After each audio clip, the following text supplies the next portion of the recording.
Legislative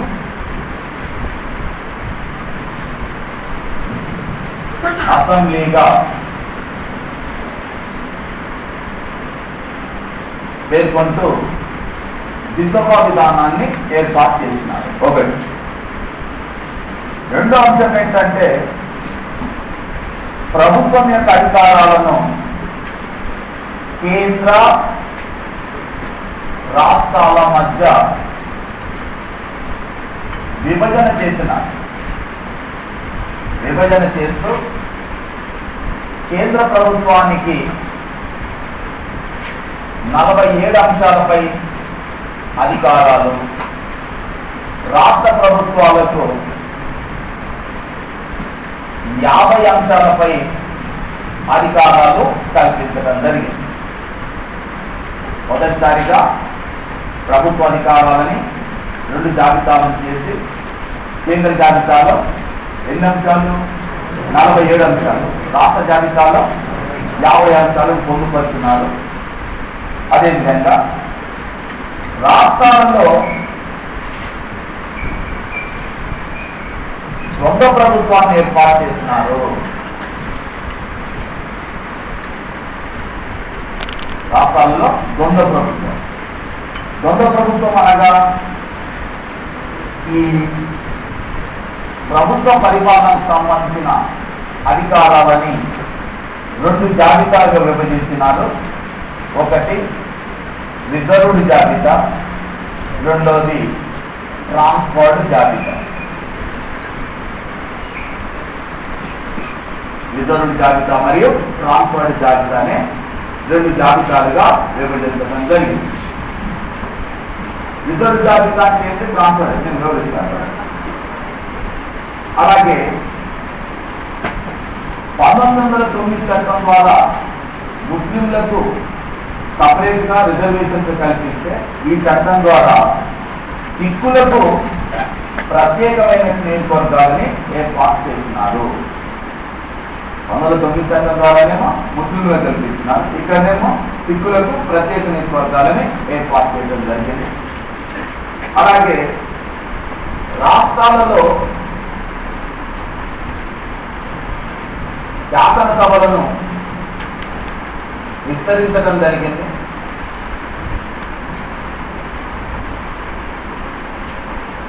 అలాగే chamber of princess అనేటటువంటి ఒక మండలి ఏర్పాటు చేసినారు.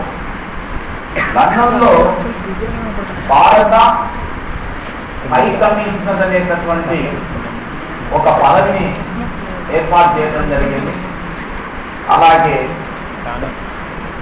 ఆడిటర్ జనరల్ అనే పదవిని కూడా ఏర్పాటు చేయడం జరిగింది. ఇలా ఏర్పాటు చేస్తూనే ఈ చట్టం చివరిలో ఇంకొక అంశం కూడా ప్రస్తావించున్నారు. ఈ చట్టం యొక్క అమలు తీరును పర్యవేక్షించడం కోసం 10 సంవత్సరాల తర్వాత ఒక ప్రత్యేకమైన కమిషన్ను ఏర్పాటు చేస్తామని కూడా ఈ చట్టంలోనే పేర్కొనడం జరిగింది. ఇవి మనం ఒక్కొక్క అంశాన్ని అంటే చర్చించాలి. దిశభా విధానం 2 సభలు, కేంద్ర శాఖలో 2 సభలు, ఒకటి council of states, 2 legislative assembly. Council of states అనేది ఇప్పుడు ప్రస్తుతం ఏ సభగా ఇది పనిచేస్తుంది? రాజ్యసభ. విషయం ఏంటంటే రాజ్యసభ అనేది హిందీ పదము, ఇప్పటికీ కౌన్సిల్ ఆఫ్ స్టేట్స్ అంటారు ఇంగ్లీష్లో. ఇవాళ కేంద్రంలో ఉన్న రాజ్యసభ ఏదైతే ఉన్నదో రాజ్యసభని ఇంగ్లీష్లో కౌన్సిల్ ఆఫ్ స్టేట్స్ అంటారు. దీన్ని 1919 చట్టం ద్వారా ఏర్పాటు చేసినారు. అవాళ ఇంగ్లీష్లో ఏ కౌన్సిల్ ఆఫ్ స్టేట్స్ అనేది పేర్కొన్నారో ఇవాళ కూడా అదే కౌన్సిల్ ఆఫ్ స్టేట్స్ అనే పేరుతో పిలుస్తున్నాము. ఈ కౌన్సిల్ ఆఫ్ స్టేట్స్ లో 60 మంది సభ్యులు ఉండేవారు.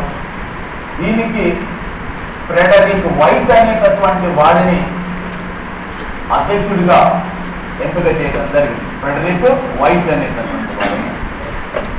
ఇక లెజిస్లేటివ్ అసెంబ్లీలో స్పీకరు మొత్తం సభ్యుల సంఖ్యను కలుపుకుంటే 145 మంది సభ్యులు ఉండేటటువంటి వారు. దీనికి అధ్యక్షుడిగా విజే పటేల్ అనేటటువంటి ఆయనని ఎంపిక చేస్తున్నారు. ఉపాధ్యక్షుడిగా సచ్చిదానంద సిన్హాను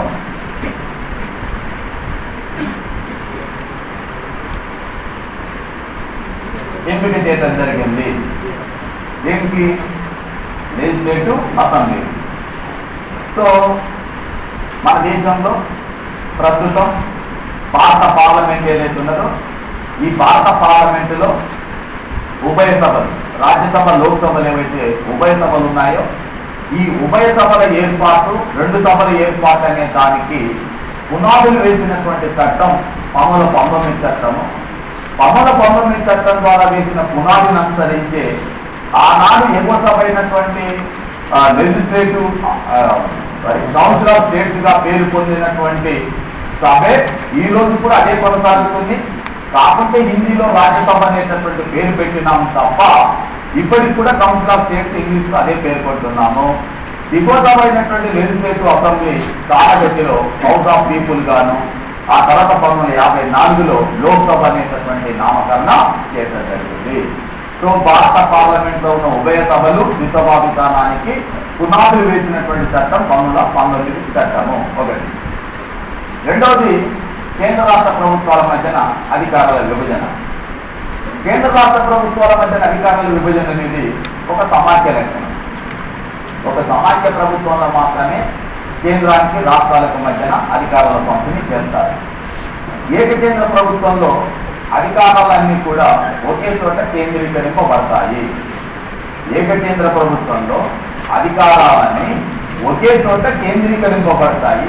సమాఖ్య ప్రభుత్వంలో కేంద్ర రాష్ట్ర ప్రభుత్వాల మధ్యన పంపిణీ చేస్తారు.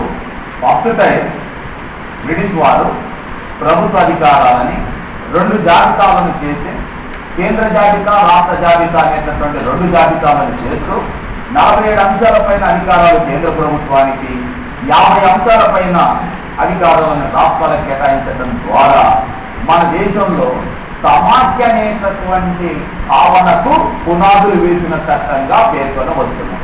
డైరెక్ట్ గా సమాఖ్య ప్రభుత్వం అనేటటువంటి మాట చెప్పలేదు, కానీ సమాఖ్య లక్షణం ఉన్నది.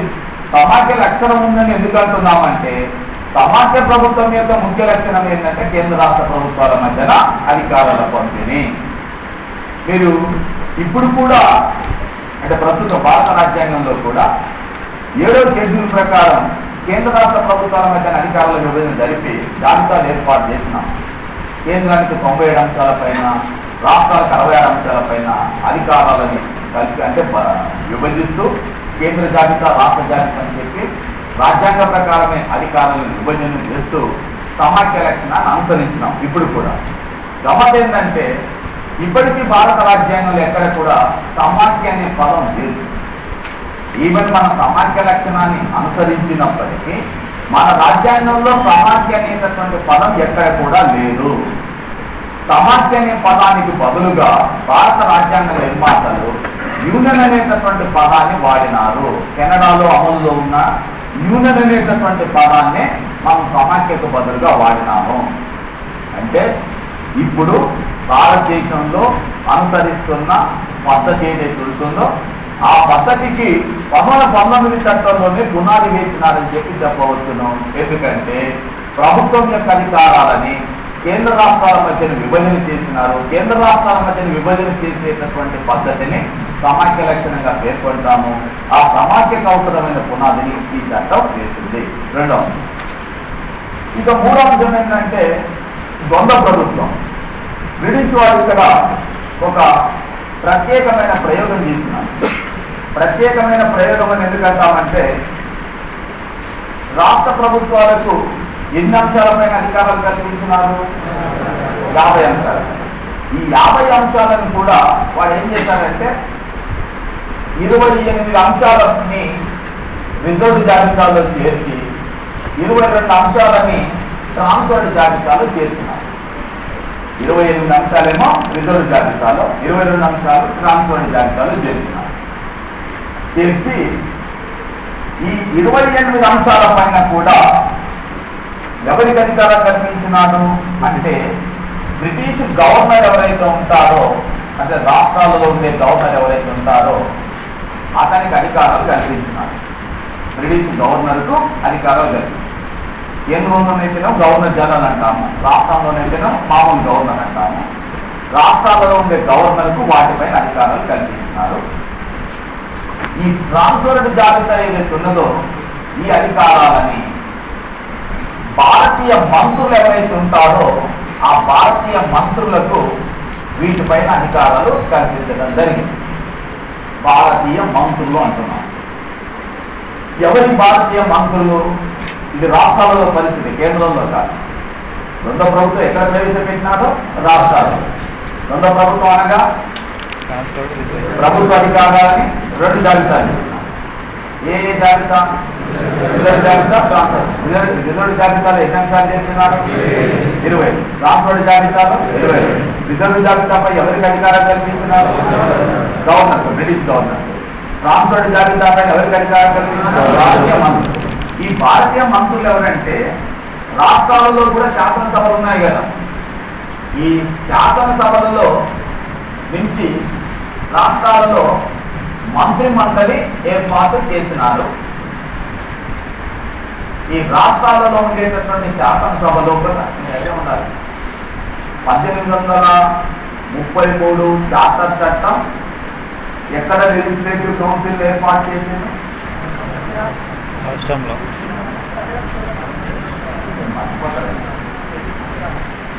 1833 చార్టర్ చట్టము కేంద్రం లెజిస్లేటివ్ కౌన్సిల్ ఏర్పాటు చేసింది. 1861 కౌన్సిల్ చట్టము రాష్ట్రాలలో లెజిస్లేటివ్ కౌన్సిల్ ఏర్పాటు చేసింది. అయితే వచ్చింది ఎప్పుడన్నా? కేంద్రంలో లెజిస్లేటివ్ కౌన్సిల్ ఎప్పుడు ఏర్పాటు చేసినారు? 1833 చార్టర్ చట్టం. రాష్ట్రాలలో 1861 కౌన్సిల్ చట్టం.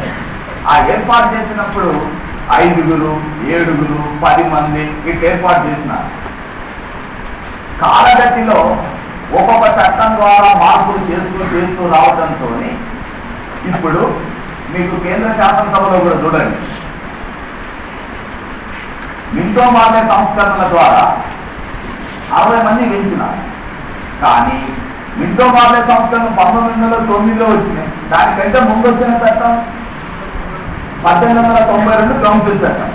1892 కౌన్సిల్ చట్టంలో కేంద్ర శాసనసభ సభ్యుల సంఖ్య ఎంత? 16.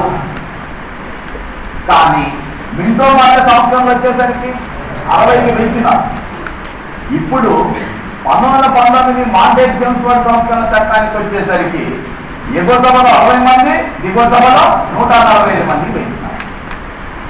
అలాగే 1861 కౌన్సిల్ చట్టం ద్వారా రాష్ట్రాలలో కూడా పెద్ద రాష్ట్రాలైనటువంటి బాంబే, మద్రాస్, కలకత్తా, యునైటెడ్ ప్రావిన్సెస్ అంటే ఇప్పుడు మనం చెప్పి ఉత్తరప్రదేశ్ ఏదైతే ఉన్నదో ఇలాంటి రాష్ట్రాలలో శాసనసభలని ఏర్పాటు చేసి అస్సాం కూడా, అస్సాం కూడా చాలా పెద్ద రాష్ట్రం.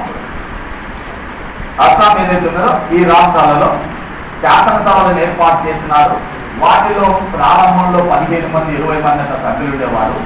కానీ ఈ 1919 చట్టం ద్వారా రాష్ట్ర శాసనసభలో 147కి వెళ్ళింది శాసనసభ సభ్యుల సంఖ్య. వీళ్ళందరినీ ఎవరు ఎన్నుకుంటారు? ప్రజలే ఎన్నుకునేవారు. కానీ మీరు అనుకున్నట్టు ప్రజలందరికీ ఓటు హక్కు కల్పించలేదు.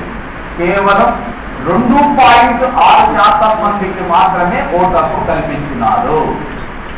ఎంతమందికి? 2.6%. ఏ టైంలో? 1919. కానీ రాష్ట్రాల శాసనసభలు ఏర్పాటు చేసినారు. ఆ శాసనసభలో ఉండేటటువంటి సభ్యుల సంఖ్యలో ఇప్పుడు ఇందులో 147 ఉంది అనుకోండి. ఈ 147లో ఎవరికి మెజార్టీ వస్తే వాళ్ళు మంత్రి మండలి ఏర్పాటు చేస్తారు. ఎక్కడ? కేంద్రంలో ఉన్న రాష్ట్రాల్లో. ఆ రాష్ట్రాలలో ఏర్పాటు చేసిన ఈ మంత్రి మండలి అంటే ఎవరంటే భారతీయ మంత్రులే. వాళ్లకు ఈ ట్రాన్స్ఫర్డ్ జాబితాలో పేర్కొన్నటువంటి 22 అంశాల పైన అధికారాలు కల్పించినారు. మీరు ట్రాన్స్ఫర్డ్ అంటే తెలుగులో అర్థం పెట్టండి, బదిలీ శాఖలు. బదిలీ ఎవరికి చేసినారు? భారతీయ మంత్రులు. ఇక్కడ రాసినారండి, మీరు కొత్తగా చెప్పేది లేదు. భారతీయ మంత్రులకు బదిలీ చేసినారు. అధికారాలు ట్రాన్స్ఫర్డ్ జాబితాలో పొందుపరిచినటువంటి అధికారాలు ఎవరికి బదిలీ చేసినారు? భారతీయ మంత్రులు. రిజర్వ్ జాబితాలో పేర్కొన్న అంశాలు ఎవరు రిజర్వ్ చేసుకున్నారు? బ్రిటిష్ వారు. రిజర్వ్ జాబితాలో ఉన్న అంశాలు రిజర్వ్ చేసుకున్నారంటే బ్రిటిష్ వారికి అధికారం రిజర్వ్ చేయబడి ఉంది. బదిలీ శాఖలు ఎవరికి బదిలీ చేయబడ్డది? భారతీయ మంత్రులు. ఎవరి భారతీయ మంత్రులు అంటే శాసనసభ నుంచి వచ్చినటువంటి వారు. శాసనసభలు ఎవరు ఎన్నుకునేవారు? ప్రజలు ఎన్నుకునేవారు. ప్రజలందరికీ ఓటు హక్కు ఉందంటే లేదు. ఎంతమందికి ఉంది? 2.6%కి ఉంది. అయినా కూడా శాసనసభ ఉన్నది. 147 మంది శాసనసభ సభ్యులు ఉన్నారు. కాబట్టి ఆ శాసనసభ సభ్యులని ప్రజలు ఎన్నుకునేవాళ్ళు, శాసనసభ మంత్రి మండలి ఎన్నుకునేవారు. ఈ మంత్రి మండలి ఎవరికి బాధ్యత వహించాలి? మళ్ళీ శాసన శాఖకు సమిష్టి బాధ్యత వహించాల్సి ఉంటుంది. మీరు ఈ చట్టం యొక్క ప్రవేశం గురించి రాసేటప్పుడు ఏమని రాస్తున్నారు? భారతదేశంలో బాధ్యతాయుతమైన పరిపాలన ప్రవేశపెట్టడమే ఈ చట్టం యొక్క ప్రధాన లక్ష్యం అని చెప్తున్నారు. ఏ చట్టం యొక్క? ఇప్పుడు ఎవరు మాత్రమే బాధ్యత వహిస్తున్నారు? భారతీయ మంత్రులు. ఎవరికి బాధ్యత వహిస్తారు? ఎవరు బాధ్యత వహించరు? British government. ఎవరికి బాధ్యత వహించరు? ఎవరికి బాధ్యత వహించరు? ఎవరు? British government. ఎవరు మాత్రమే బాధ్యత వహించాలి? భారతీయ మంత్రులు. ఎవరికి బాధ్యత వహించాలి?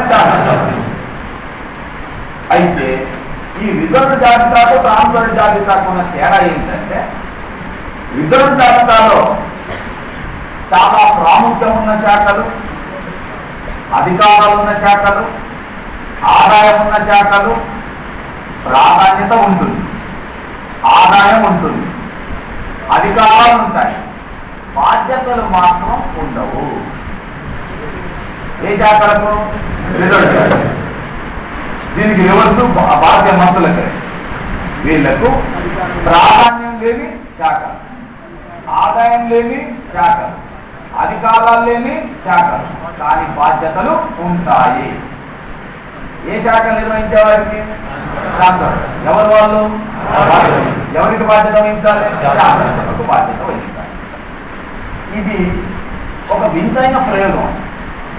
ఎందుకు వింతైన ప్రయోగం అంటే, మద్రాసు పరగణాల్లో మంత్రిగా పనిచేసినటువంటి ఎస్పీవై రెడ్డి అని, ఇప్పుడున్న ఎస్పీవై రెడ్డి, అప్పుడు ఇంకొక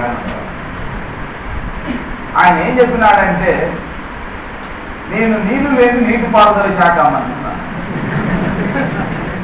నేను ఇక్కడ అంతా నవ్వుకున్నా. నీళ్లు లేని నీటిపారుదల శాఖ మంత్రి ఉంటాడా అంటే ఉన్నారు.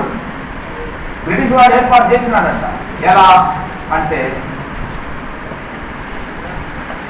పంట కాలువలకు నీటిని విడుదల చేయటం కానీ, నీటిని విడుదల చేసినందుకు గాను రైతుల నుంచి శిస్తు వసూలు చేసుకునేటటువంటి అంశం ఏదైతే ఉందో, నీటిని విడుదల చేసే అధికారము, నీటిని రైతులు వినియోగించుకున్నందుకు గాను వాళ్ళ నుంచి శిస్తు వసూలు చేసుకునేటటువంటి అధికారం ఏదైతే ఉందో, అది రిజర్వ్ జాబితాలో ఉన్నది.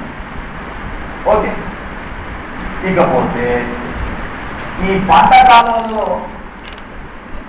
పాములు పూడిపోతే ఆ పూడిక తీసేటటువంటి బాధ్యత, భూముల మరమ్మతులు చేసేటటువంటి శాఖ ఏమో ట్రాన్స్ఫర్ జాబితాలో.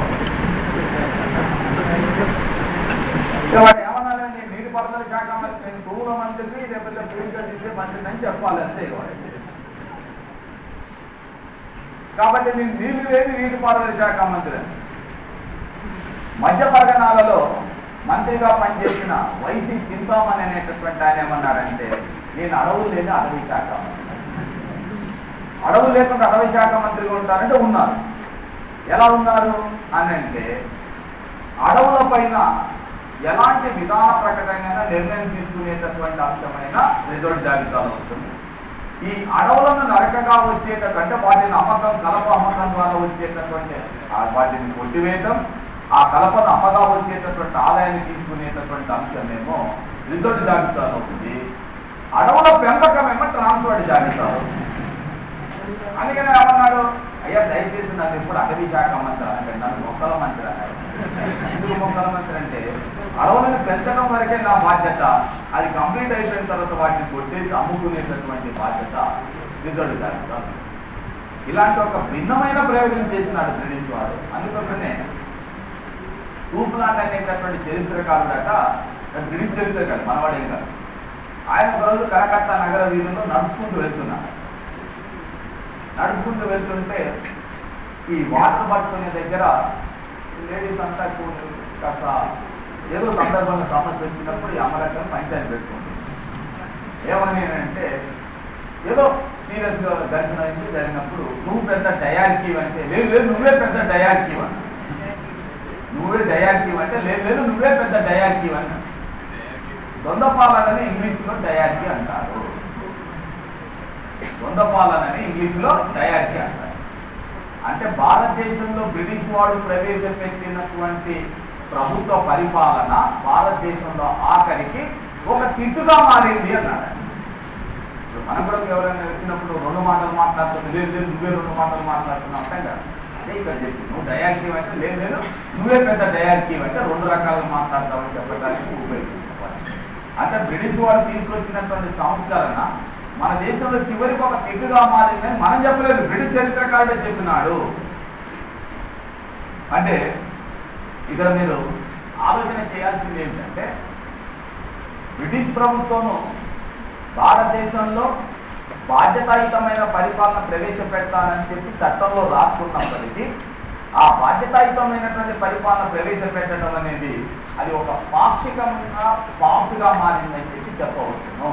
ఎందుకంటే అతి తక్కువ అధికారాలు కల్పించినారు, వాటిలలో కూడా అధికారాలు లేని బాధ్యతలు మాత్రమే ఉన్నటువంటి అంశాలని భారతీయులు కల్పించినారు. కాబట్టి ఇది బాధ్యతాయుతమైన పరిపాలన అనేటటువంటి అంశం ఆచరణలో లేదనే చెప్పుకోవచ్చు. ఇక తర్వాత సిక్కులకు ప్రత్యేకమైన నియోజకవర్గాలు. సిక్కులకు ఎందుకు ప్రత్యేకమైన నియోజకవర్గాలు కల్పించినారు అంటే బ్రిటిష్ వాడి యొక్క ఆలోచన మారట్లేదు, వాడి మైండ్ సెటప్ ఒకటే ఉంది. ఏంటి? భారతదేశంలో భారత స్వాతంత్రోద్యమం అంటే బ్రిటిష్ వానికి వ్యతిరేకంగా వచ్చేదే భారత స్వాతంత్రోద్యమం. భారతదేశానికి స్వాతంత్రం రావాలంటే బ్రిటిష్ వాడు ఇచ్చేసి వెళ్ళిపోవాలి. కాబట్టి స్వాతంత్రోద్యమం ఎవరికి వ్యతిరేకంగా నడుస్తుంది? బ్రిటిష్ వాడు. ఆ ఉద్యమంలో ఎవరైతే కీలక పాత్ర పోషిస్తున్నారో వాళ్ళందరినీ కూడా వేరు చేయాలి. ఇది వాని యొక్క లక్ష్యం. విభజించి పాలించాలి. విభజించి పాలించాలంటే సిక్కులను వేరు చేయాలి. ఎందుకంటే సిక్కులు చాలా చాలా ఫెరోసియస్గా ఉంటారు. మీరు సిక్కులకు మొదటి నుంచి కూడా దేశభక్తి ఎక్కువగానే ఉంటుంది. మీకు ఇప్పుడు భారత సైన్యంలో కూడా ఒక 20 లక్షల మంది భారత సైన్యం, 22 లక్షల మంది భారత సైన్యం ఉంది అని అంటే దీంట్లో 30% సిక్కులే ఉంటారు. సిక్కు రేంజ్మెంట్ అనేది సపరేట్గా ఉంటుంది. మీకు పంజాబ్లో ప్రతి కుటుంబంలో కనీసం ఒక్కరైనా సైన్యంలో పనిచేసిన వాళ్ళు ఉంటారు. మ్యాక్సిమం 2-3 పనిచేసిన వాళ్ళు కూడా ఉంటారు. ఏ కుటుంబం నుంచి అయినా సైన్యంలో పనిచేసి రాకపోతే వాడు వచ్చి వేసుగాడిగా చూస్తారట ఆ రాష్ట్రం. ఆ కుటుంబం వచ్చి వేసు కుటుంబం దేశభక్తిలో పనిచేయకపోతే ఆ కుటుంబం ఎందుకు అని చెప్పి చాలా చిన్న చూపు చూస్తారట. వాళ్ళ రక్తంలోనే ఉంటుంది.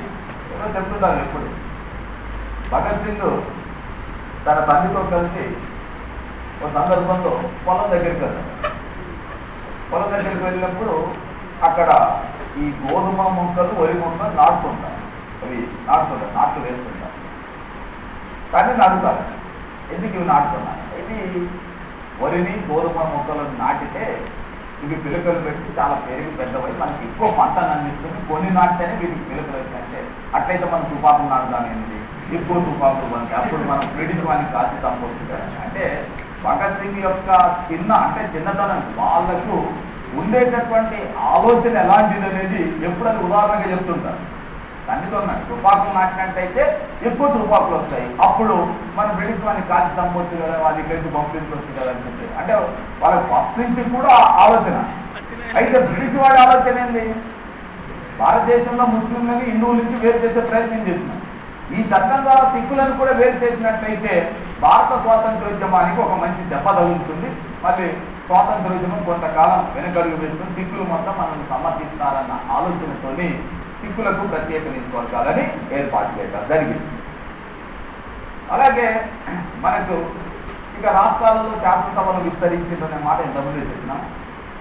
ఛాంబర్ ఆఫ్ ప్రిన్సెస్ ఇక్కడ మన దేశంలో ఉన్నటువంటి స్వదేశీ సంస్థానాధీశులు ఎవరైతే ఉన్నారో వారందరినీ కూడా సమన్వయపరచడం కోసం ఛాంబర్ ఆఫ్ ప్రిన్సెస్ అనేటటువంటి ఒక మండలిని ఏర్పాటు చేసి దానికి వైస్రాయ్